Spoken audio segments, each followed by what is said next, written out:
大家好，我是小李生。有一个人生分叉口的选择非常的重要，你选错了，毫不夸张的讲，将废掉你的一辈子，甚至下面的好几代。就是你到底是买房还是租房呢？这个问题你去网上搜一下，大部分人的答案是按情况，说什么你是什么人生阶段就做什么决定啊，剩下的都几乎是叫你租房子的，说什么买房你就变成奴隶了。那我就很好奇了，为什么就没有人教你买房呢？原因很简单，教你的人也没有买过房嘛。我听过最多的人说，也是最恶心的话，这些人会跟你算一笔账啊，你拿50万美金把房子买回来，然后租出去，你回报率只有3%，那你拿50万去银行买个理财产品，都6%的回报了，你拿这赚到了6%的一半去租房子，你还赚3%呢。那我就问你，你见过买理财产品致富的吗？10个有没有1个？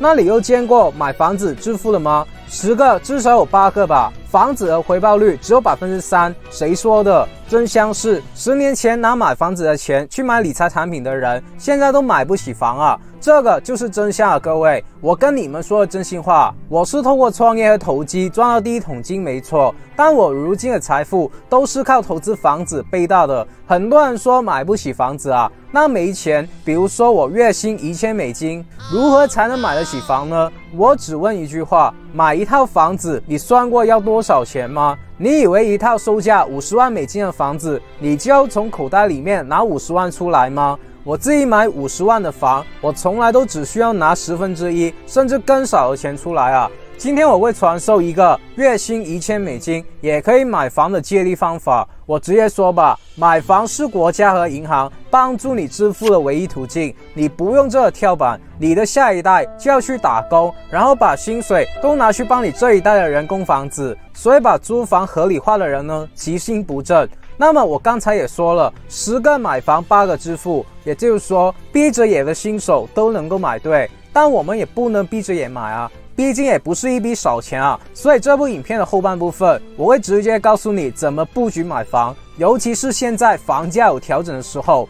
而前部分呢，含金量更高了，你会直接知道为什么买房这么容易，怎么用最少的钱或者翻几倍的回报摆脱贫穷啊。毫不夸张的讲，如果你有下一代，当他们还是白纸的时候，你就应该把这部影片给他们看，因为会直接影响他们的前途啊。所以建议点赞，然后就可以在播放列表里面找回这部影片。而我还是要强调一下，这个频道的存在是赚培养老板、企业家、有钱人的。如果你不想错过这些资讯，你可以考虑订阅我的频道，然后打开小铃铛。首先，我听过很多人说自己有选择的困难症，连吃了饭都不知道吃什么，那你怎么买房呢？你有这个原因，是因为你脑子不知道要思考什么。其实做任何的选择都要去思考你要放弃什么，然后会获得什么。很多人说买房是负现金流啊，你看你自住的话，每个月的房贷就是你的负债，就算你租出去，你租金的收入也抵不上房贷支出啊。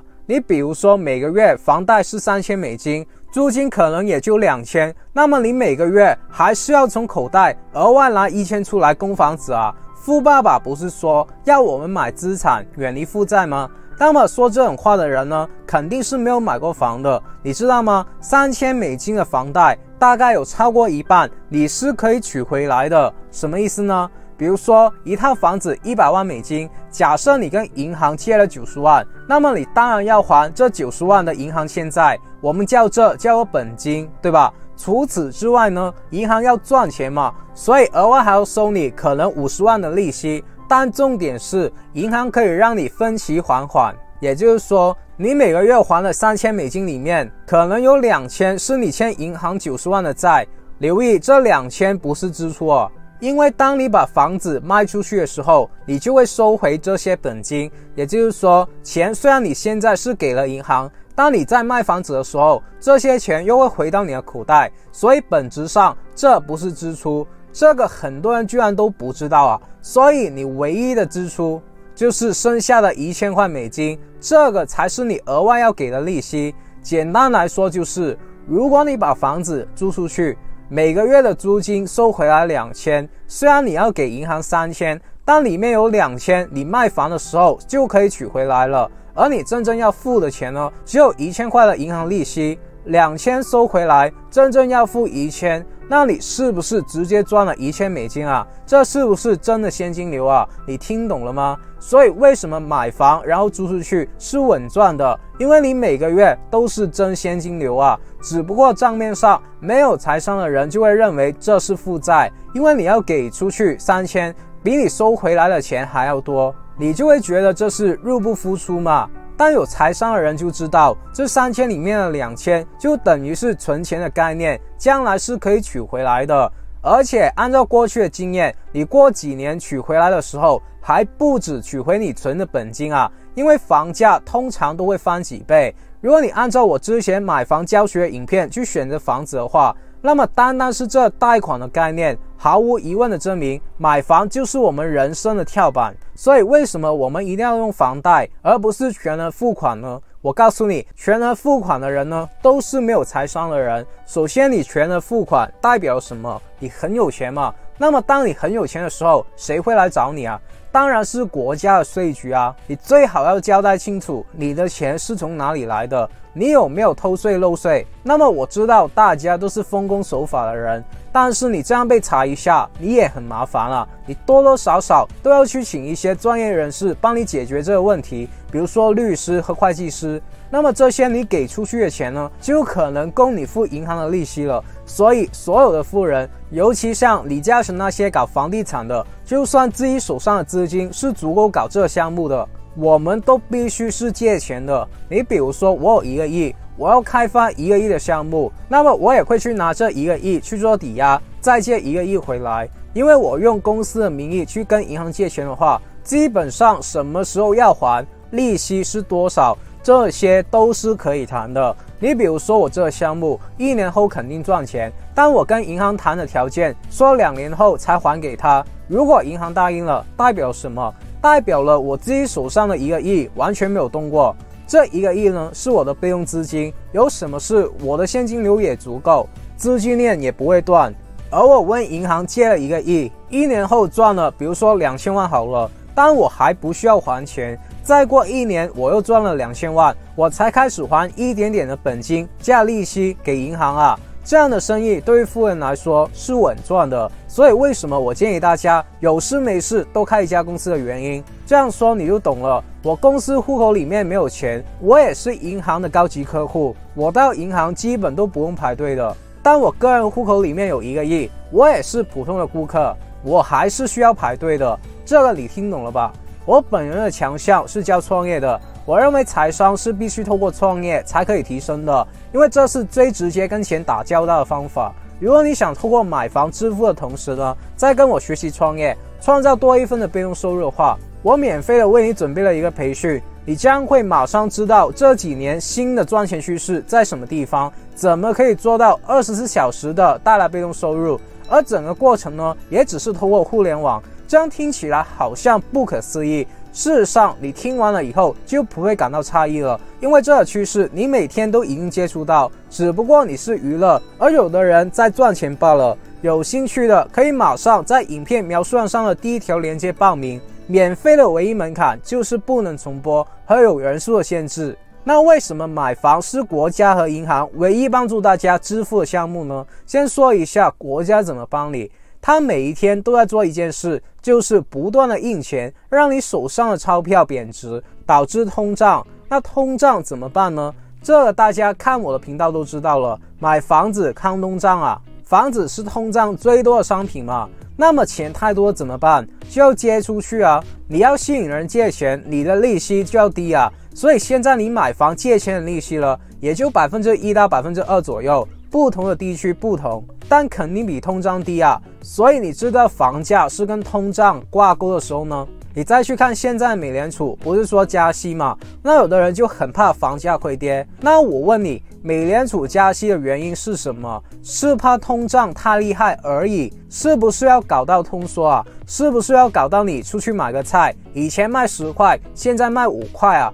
不可能啊！以前卖10块的菜，不加息可能卖15块，但加息了可能只卖12块，就是菜价涨得没有那么严重罢了，但还是会涨啊。因为通胀这个问题肯定不能解决的。我不是说没有办法解决，而是说解决的话，美国就要清盘了，因为他欠了太多钱了。详细的还有，如果你真的很怕房价跌的话，你一定要看我之前那部影片，我那个安全网的概念，你必须要刻印在你的脑袋里面。所以当你真的拥有财商，你根本不可能去租房。很多人说银行是邪恶的，因为它是一个空手套白狼的机构，把我们存进去的钱借出去，靠赚里面的利息的差价发财的。但实际上呢，银行是我们普通人从0到100的唯一合作伙伴，尤其是买房这件事上，因为银行它可以帮助我50万美金的房子，它先帮我付45万，我才付5万啊。然后每个月按照刚才说的还本金和利息就 OK 了。我直接说吧，买房借钱呢是任何一个新手都可以操作的杠杆交易。大家有看我的影片都知道，富人都是开着法拉利，把穷人开着自行车存到银行的钱借走的。然后只要我们借回来的钱为我们带来的回报比我们要付的利息大，我们就是空手套白狼。所以借钱肯定是借的越多越好。你有看过诸葛亮草船借箭对吧？这种借力的空手套白狼思维呢，不是只能玩在战争上，还可以运用到商业上。刚才也说了，国家帮我们弄到很低的利息和很高的通胀，在这永恒不变的情况下呢，我们没有什么钱的人就可以跟银行合作，透过杠杆赚钱了。比如说50万美金的房子，我只投5万，如果房子2年后涨了10万，我投5万赚10万，那这样你就赚了2倍了。最重要的是，我投了5万还可以拿回来啊。而如果你不用杠杆，你辛辛苦苦存了50年的钱，终于可以全款买房了，你投了50万，2年涨了10万，你很开心，因为你赚钱了，但你的回报率只有20%，而且你已经是个老人了，我才20多岁，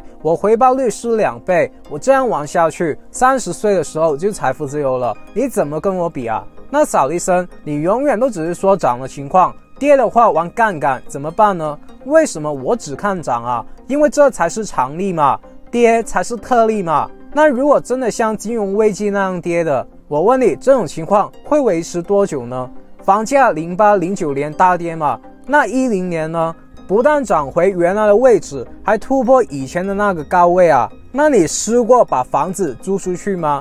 一般签约是多久？1到2年嘛。那房价跌的时候，你签约了，你的租金收入会不会改变啊？不会啊，你该收多少钱还是收多少钱啊。那当金融危机的时候，你还是每个月固定的还钱给银行，银行就不会扣窿了。很多人都被金融危机吓坏了，然后就不去买房。当你真正的了解过为什么当时这么多人因为房地产而跳楼吗？现在你想要学他们都学不到了，因为当时在美国买房是不用首付的，任何人包括乞丐都可以借钱买房，所以当时这房价泡沫怎么可能不会爆呢？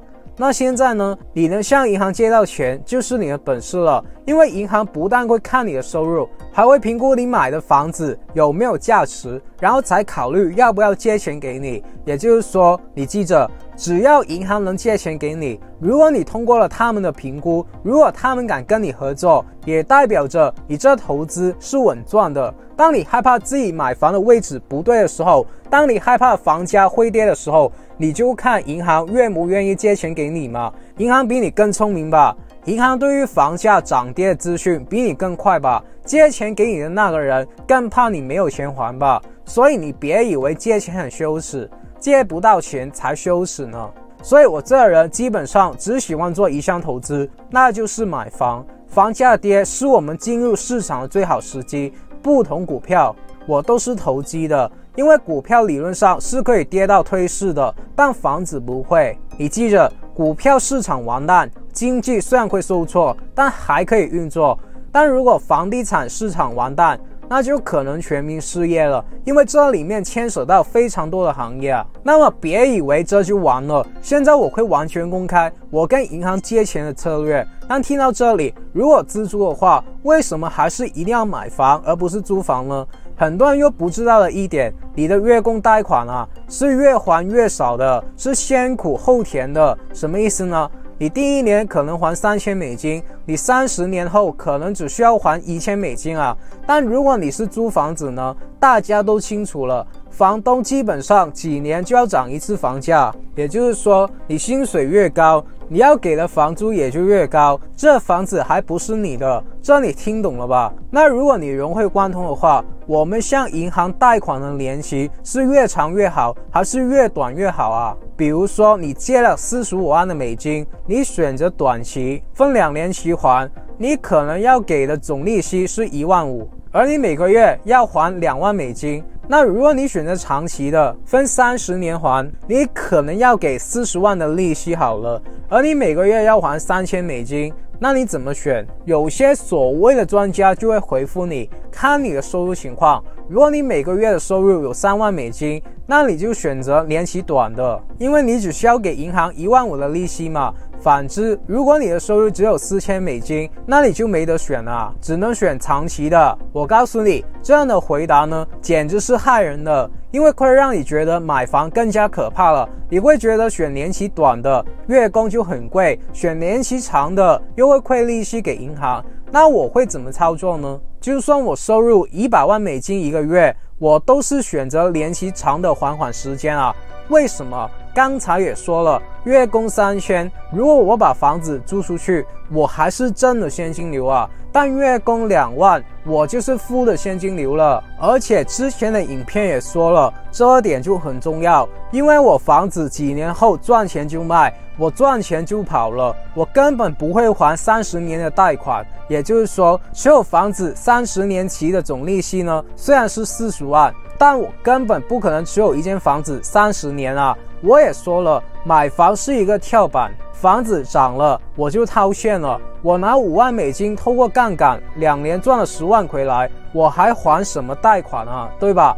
而且不管我的收入高还是低，我选择年期长的月供呢，我每个月的压力是不是低好多啊？那么听到这里，有些跟我一样的年轻小伙伴说，他们目前最大的困难是借不到那么多钱啊。比如说100万美金的房子，他们可能只借到一半，也就是50万美金，他们首付就要拿50万美金出来啊，因为他们可能只有1000美金的薪水。那么首先呢，买房是肯定要买贵的，要买市中心没错，但不一定要买大的。通常我观察亚洲的房子呢，都是越小升值潜力越大的，因为越小也就是越便宜嘛，那就代表越多的普通人抢啊。我自己投资啊，我想投100万美金的话，我不是拿100万买一间2、3房的房子，而是去买2间酒店式的公寓啊，看看能不能50万成交。大家听到这里都不是自住嘛，所以也不用看这房子是大是小，你反正都是租出去，租金回报率高就 OK 了。但你50万，你拿出一半，就变成了25万而已啊，是不是变容易多呢？那你可能还会说，你还是买不起啊。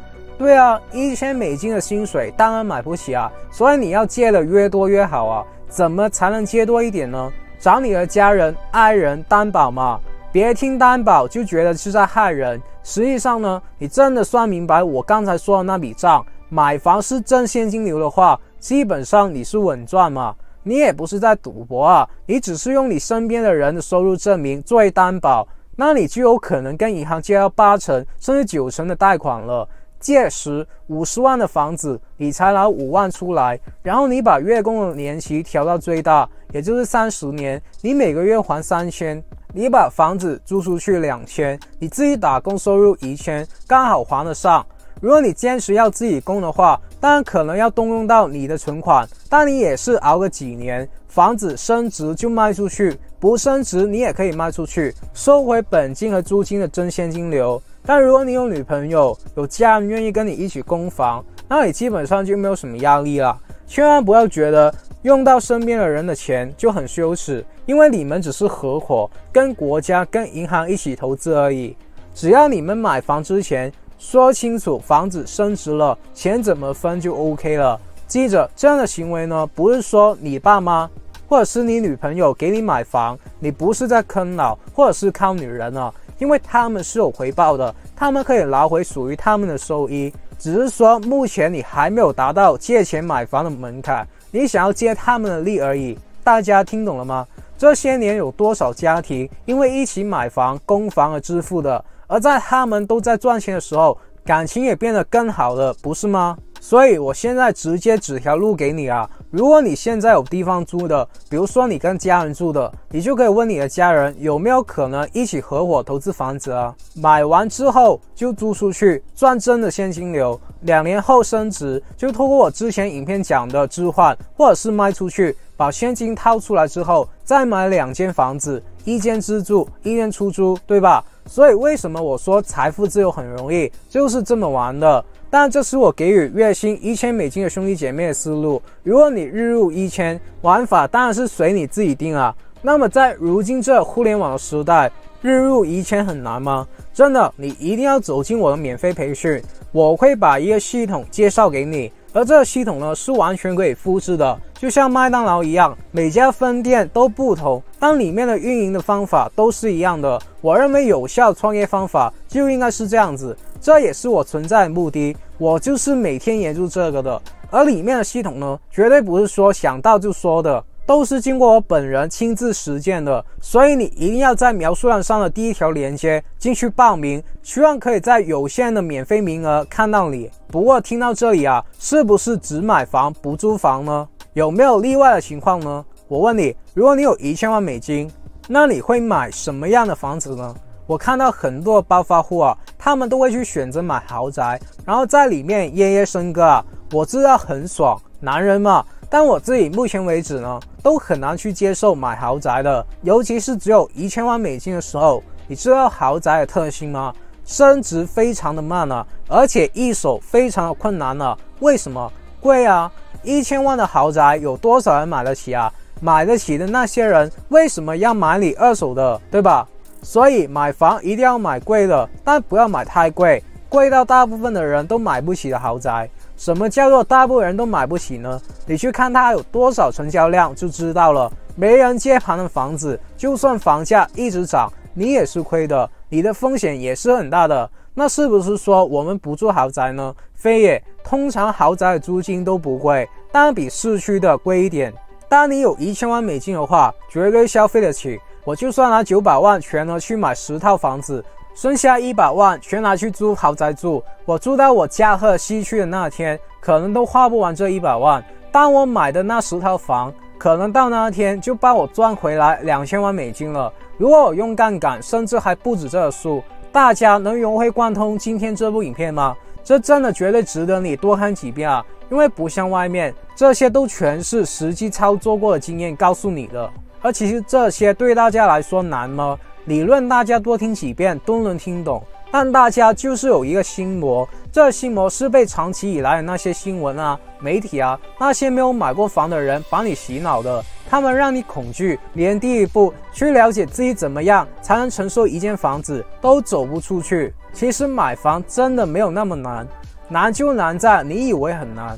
而月供的压力也不会很大，因为你的投资房是出租的，就会抵上你一部分的月供。如果你有家人跟你一起供，你基本就没有压力了。而如果你自己供，这压力也是最好的动力，因为长期来说都是先苦后甜的，你的薪水按常理会跟着你的工作的时间去涨啊。那么你薪水就算不涨会怎么办呢？别想这些有的没的，不涨你就跳槽嘛。真的解决的办法你肯定能想到100条，但吓死你自己的想法呢，1条就足够了。我们不能说活着没有压力。买房后因为你借钱了，你肯定会怕，尤其是新手。但你要记着，要成为一个有钱人，你必须要学会借钱。既然早晚都要去学会借钱借力这个技能，为什么我们不在年轻的时候去学呢？你80岁再去学，你能承受这个压力吗？就算你赚钱了，又有何意义呢？